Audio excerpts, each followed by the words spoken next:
Rio de Janeiro. A city of beauty. A city of blood. Most gangs flaunt their power. PCC. Commando Vermelho. Soldiers in the streets, guns in the air. But then came Irmãos da Névoa, the brothers of the fog. They didn't scream their name. They whispered it. They didn't take over neighborhoods with shootouts. They slipped in quietly, and suddenly, people were gone. The first reports sounded fake. They don't rob. They don't extort. They don't traffic. So why call them a gang? But bodies told another story. Strangled and left in alleys. Faces covered in white spray paint. Fog symbols. The fog didn't want money.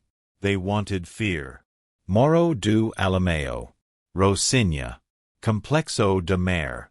Everyone in Rio's favelas knew the cartels. But this was different. Locals whispered. They walk with no sound. They kill and leave nothing.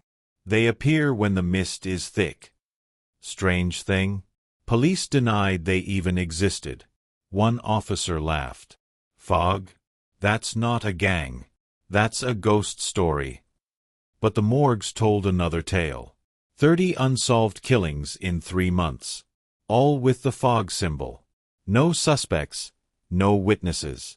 And yet, not a single word in the newspapers. The first official case. A businessman, wealthy and connected, found in his penthouse, strangled with piano wire. Millions in jewelry untouched.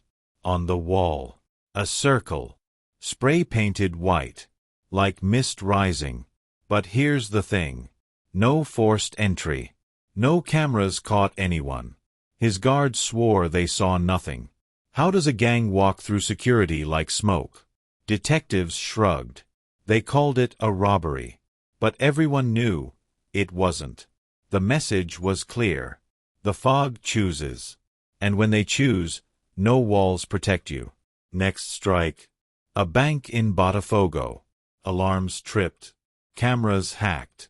Security beaten unconscious.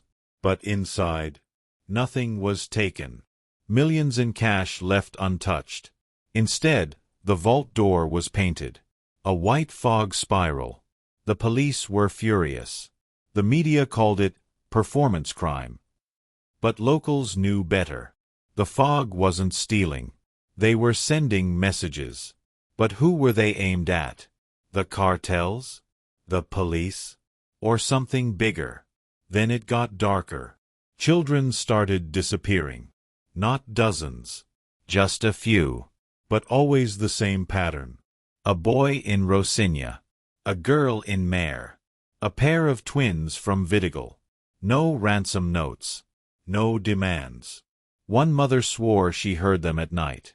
Men with masks. White masks. They moved through the alleys like smoke. The favelas panicked. Cartels denied involvement. But everyone knew the fog had taken them. And then rumors spread. That the missing weren't just gone. They were being trained. Finally, police went public. Commissioner Duarte held a press conference. There is no gang called Irmãos da Névoa.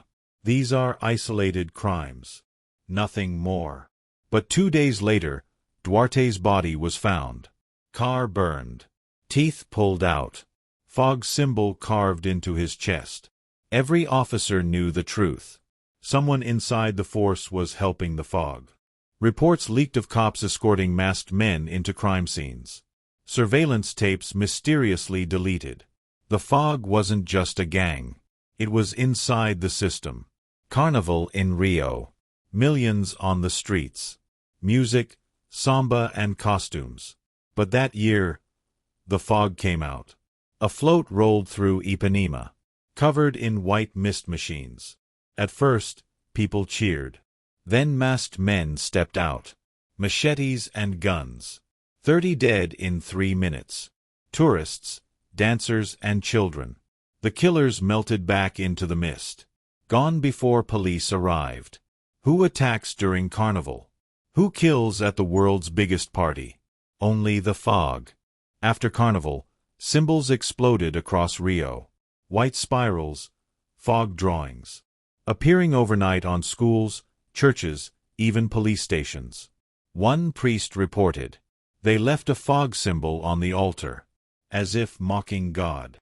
The city turned paranoid. Every spiral felt like a death sentence. Neighbors accused neighbors. Cartels panicked. But here's the twist. Some symbols were painted miles apart, at the exact same time. So was it one gang, or many? Finally, a break. A man in custody. An ex-cartel soldier. He whispered to reporters, "The fog isn't what you think. They don't run drugs. They don't want money. They're soldiers. But not for themselves." Before he could say more, he was found dead in his cell. Cameras, guards, missing, but scrawled on his wall, in his blood. "The fog watches." Leaked audio shook Rio. Two men, arguing in Portuguese. One voice identified as a Rio councilman. The other, a fog member. They were negotiating. Not drugs, not money, but silence. The fog wasn't just tolerated. It was protected. By who? Politicians, judges, and even police chiefs. The gang was a puppet. But whose hand held the strings? A mansion in Barra da Tijuca, owned by a powerful senator. Police raided it after a tip. Inside, they found a secret room. Documents, photos, and lists of names. And one terrifying file. Projeto Névoa. The fog wasn't random. It was a program. Created decades ago. By the military. By intelligence services. By men who wanted control. The gang was never born in the streets. It was engineered. Witnesses began describing a figure.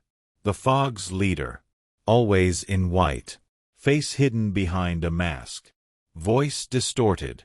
They called him O Sem Rosto, the man with no face. Some swore he was ex-military. Others said he was a ghost. But all agreed he wasn't just a leader. He was a phantom. One survivor said, "When you see him, you know it's already too late." By now, Brazil was unraveling. Cartels waged war. Police split into factions. Protests filled the streets. Every night, fog symbols appeared in new cities. São Paulo, Belo Horizonte, and Salvador. The fog wasn't just in Rio anymore. It was everywhere. And then, leaked tapes exposed politicians. Dozens of them tied to Projeto Névoa. Some fled. Some were killed. The government teetered. And the fog thrived. A woman appeared on live TV. Her face covered. Her voice trembling. She said she was a fog recruit. Taken as a child. Raised in secret camps in the Amazon. Trained to kill. Trained to vanish. Trained to obey. She revealed the truth. The fog wasn't a gang.